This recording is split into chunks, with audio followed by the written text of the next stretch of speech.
Frustrated with Fortnite looking like a blurry mess on your computer? Sick of lag ruining your gameplay? It's time to embrace the power of potato graphics. Forget those fancy high-end settings. Potato graphics are all about performance, baby. Lowering your settings to the absolute minimum can make a world of difference. You'll be able to land those shots without any lag and see your enemies clearly, even at a distance. Forget those fancy high-end settings. Potato graphics are all about performance, baby.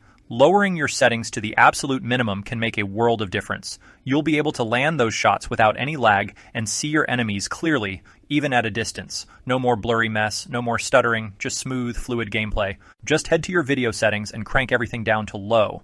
Turn off motion blur, disable VSync, and even consider playing in windowed mode. Sure, it might not look as pretty, but you'll be dominating the competition with buttery smooth performance. You'll be able to react faster, aim more accurately, and outmaneuver your opponents with ease. So ditch the fancy graphics and embrace the power of the potato. It's the ultimate secret to winning in Fortnite.